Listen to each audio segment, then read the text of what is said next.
9 मुख वाले रुद्राक्ष को भैरव तथा कपिल मुनि का प्रतीक माना गया है, अथवा 9 रूप धारण करने वाली महेश्वरी दुर्गा उसकी अष्टधात्री देवी मानी गई है।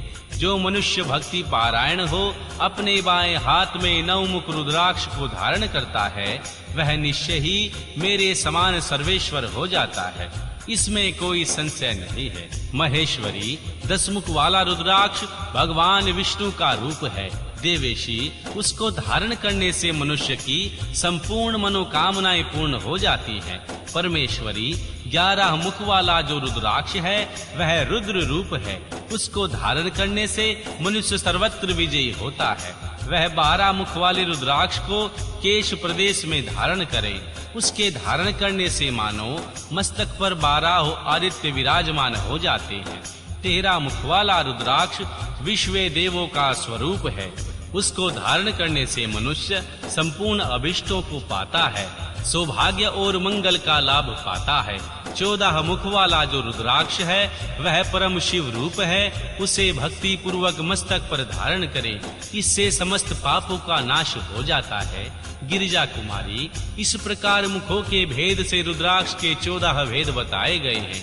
अब तुम क्रमशः उन रुद्रों के धारण करने के मंत्रों को प्रसन्नता पूर्वक सुनो। ओम ह्रीं नमः, ओम नमः, ओम क्लीं नमः, ओम ह्रीं नमः, ओम ह्रीं नमः, ओम ह्रीं ह्रूं नमः, ओम ह्रूं नमः, ओम ह्रूं नमः, ओम ह्रीं हूं नमः, ओम ह्रीं नमः, ह्रीं हूं नमः, क्रोक्षोरो नमः, ओम ह्रीं नमः, ओम नमः। इन 14 मंत्रों द्वारा क्रमशः 1 से लेकर 14 मुख वाले रुद्राक्ष को धारण करने का विधान है।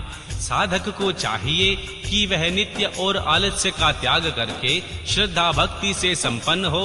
संपूर्ण मनोरथों की सिद्धि के लिए उक्त मंत्रों द्वारा उन रुद्राक्षों को धारण करे।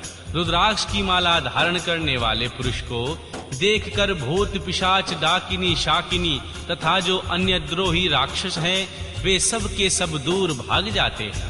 जो कृत्रिम अविचार आदि प्रयुक्त होते हैं वे सब रुद्राक्षधारी को देखकर शशांक हो दूर खिसक जाते हैं।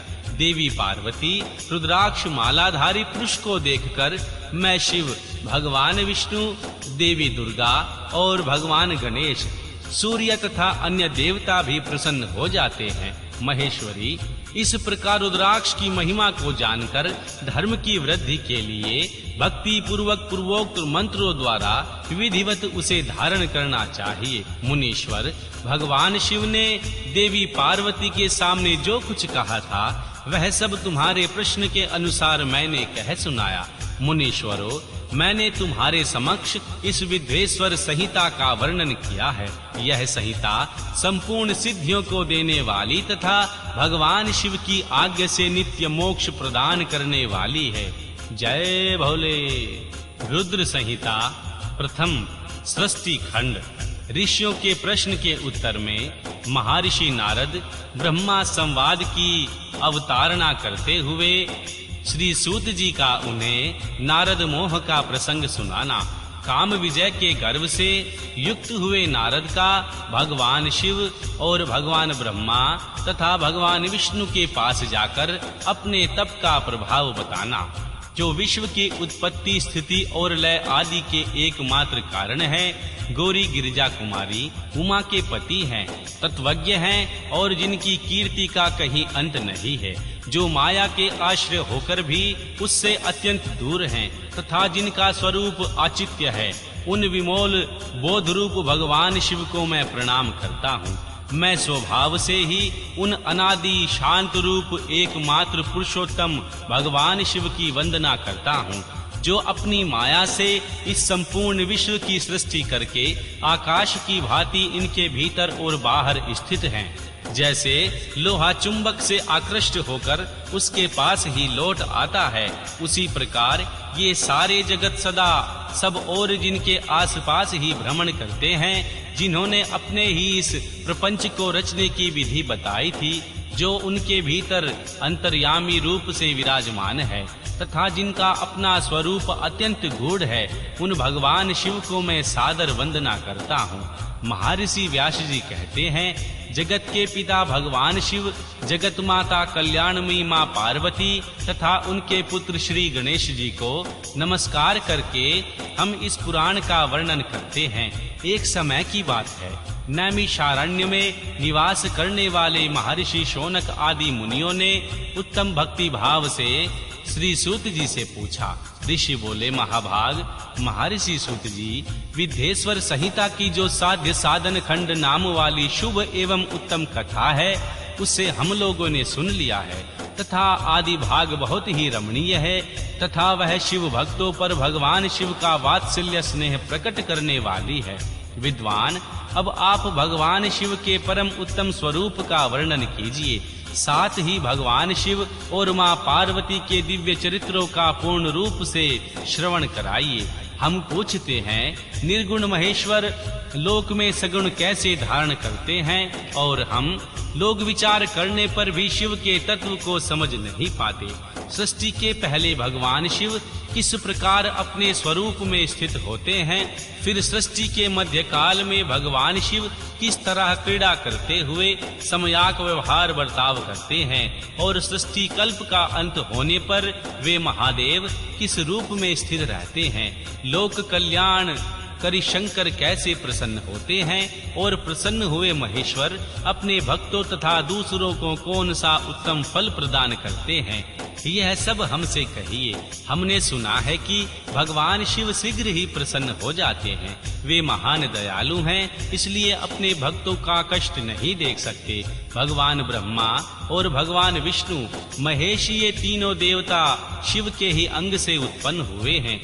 उनके प्रकाट्य की कथा, उनके विशेष चरित्रों का वर्णन कीजिए। प्रभु, आप उमा के अर्विभाव और विवाह की भी कथा कहिए। विशेषता है उनके गृहस्थ धर्म का और अन्य लीलाओं का भी वर्णन कीजिए। निष्पाप सूत जी, हमारे प्रश्न के उत्तर में आपको यह सब तथा दूसरी बातें भी अवश्य कहनी चाहिए। महर्षि सूत जी ने कहा, मुनीश्वरों, आप लोगों ने बड़ी उत्तम बात पूछी है। भगवान सदाशिव की कथा में आप लोगों को जो आंतरिक निष्ठा हुई है, उसके लिए आप धन्यवाद के पात्र हैं। ब्राह्मणों, भगवान शंकर का गुणानुवाद सात्विक, राजस और तमस तीनों ही प्रकृति के मनुष्य को सदा आनंद प्रदान करने वाला है। पशुओं की हिंसा करने वाले निष्ठुर कसाई के सिवा दूसरा कौन पुरुष उस गुणानुवाद को सुनने में उब सकता है, जिसके मन में कोई तृष्णा नहीं है। ऐसे महान पुरुष भगवान शिव के उन गुणों का गान करते हैं, क्योंकि वह गुणावली संसार रूपी रोग की दवा है तथा मन को कान को प्रिय करने वाली और संपूर्ण मनोरथों को देने वाली है। ब्राह्मणों, आप लोगों के प्रश्न के अनुसार मैं यथा बुद्धि यत्न पूर्वक भगवान शिव की लीला का वर्णन करूंगा। आप आदर पूर्वक सुने। जैसे आप लोग पूछ रहे हैं, उसी प्रकार देवऋषि नारद जी ने भगवान शिव रूपी भगवान विष्णु से प्रेरित होकर अपने पिता से पूछा था। अपने पुत्र नारद का प्रश्न सुनकर शिव भक्त ब्रह्मा जी का चित्त प्रसन्न हो गया और वे उन मुनि शिरोमणि को हर्ष प्रदान करते हुए प्रेम पूर्वक भगवान शिव के यश का गान करने लगे। एक समय की बात है, मुनि शिरोमणि विप्रवर नारद जी, जो ब्रह्मा जी के पुत्र हैं, विनीत चित हो तपस्या में मन लगाया। हिमालय पर्वत में कोई एक गुफा थी जो बड़ी शोभा से संपन्न दिखाई देती थी। उसके निकट देव नदी गंगा निरंतर वेग पूर्वक बहती थी। वहां एक महान दिव्य आश्रम था जो नाना प्रकार की शोभा से सुशोभित था।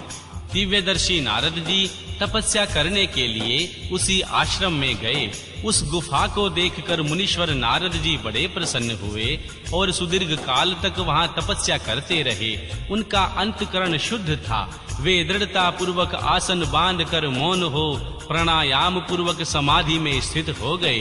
ब्राह्मणों, उन्होंने वह समाधि लगाई जिसमें ब्रह्मा का साक्षात्कार कराने वाला आह ब्रह्मिस्म, मैं ब्रह्म हूँ, यह विज्ञान प्रकट होता है। मुनीश्वर नारद जी जब इस प्रकार तपस्या करने लगे, उस समय यह समाचार पाकर देवराज इंद्र कांप उठे। वे मानसिक संताप से विहल हो गए। ये नारद मुनि मेरा राज्य लेना चाहते हैं। मन ही मन ऐसा विचार सोचकर इंद्र ने उनकी तपस्या में विघ्न डालने के प्रयत्न की इच्छा से उस समय देवराज ने अपने मन से कामदेव का स्मरण किया। स्मरण करते ही कामदेव जी आ गए।